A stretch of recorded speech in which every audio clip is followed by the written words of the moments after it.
After dragging ourselves through what might be Severance Season 2's weakest episode, we enter the opposite end of the spectrum its best, Chikhai Bardo. And hey, if you're anything like me, you probably paused and asked, what the hell is a Chikhai Bardo? So I looked it up. Here, I'll read this to you. Chikhai Bardo occurs when you laminate a card with two people on it and ask someone to draw it through the mail. See also free simple art test. Make of that what you will. But title weirdness aside, this episode delivers. It's tense, it's thoughtful, it's unsettling, in all the best ways, and satisfying. I am super satisfied.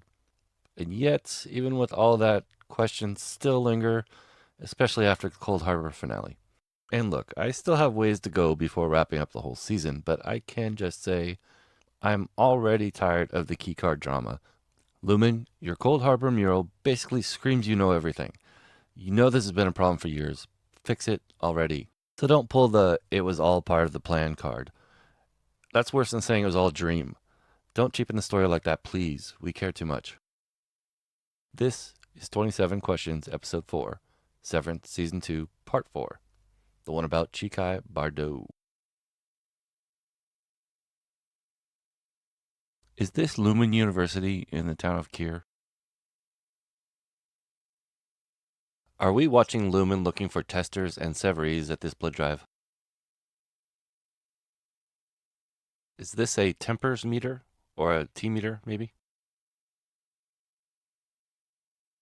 I wonder why it matters that Gemma got her reading in. Is the nurse's drowning question different every day? Does it depend on what tests are going to be done that day? How similar is Gemma's walk to Helena's walk? Would what Lumen is doing to Gemma with this testing legally be considered torture?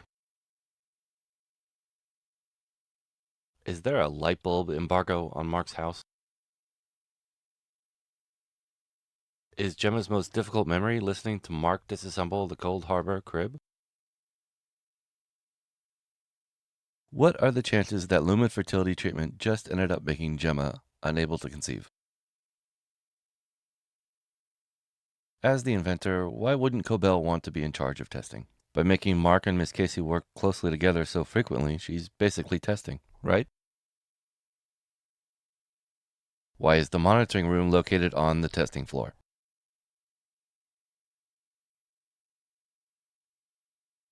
Did Gemma simply get roped into this whole thing because Dr. Maurer noticed her at the clinic? Is every couple in this clinic interracial? Did Lumen intentionally play a part in Mark and Gemma getting together in the first place? This is a long one, bear with me. We now know working with Cobell freed Gemma. Does that mean it was the right choice? Sticking with Rogabi would have been the wrong choice. If that's the case, Rogabi is completely lying here and using the whole Mark-Gemma situation for something else. So Lumen freaked out when this card went missing in Season 1. Is that because it could have exposed their testing selection process as a kidnapping ring? Looking back on it now, that would be pretty significant evidence. Are there any clues in Mark and Gemma's house to suggest Lumen is spying on them? Does Dr. Maurer believe she loves him too? How many hours a day are that doctor and nurse working there? Why hasn't Lumen gotten rid of those security cards for something more secure by now? How long would it take for Milchick to ride his bike back from home to work and meet Miss Casey at the door? He seems pretty out of breath. Can Lumen just overtime contingency Gemma next season to get her back? Would they be able to pick which severed portion of Gemma to continge? Wow, what an episode. This one hit the sweet spot. Plenty of mystery left, but not nearly as gut-punching as Sweet Vitriol. And honestly, that's a relief. Huge shout out to Jessica Lee Gagné. This is a beautifully crafted episode of television. Hats off. But of course, I can't walk away from this without a few Season 3 predictions.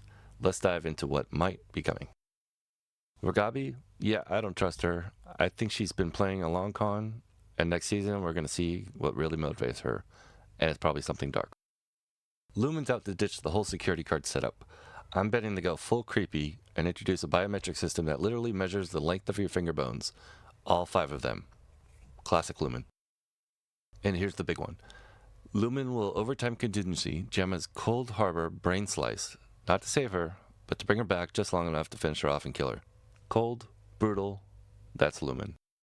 All of my Season 3 predictions will be compiled into one handsome compilation at the end of my run of Season 2 episodes.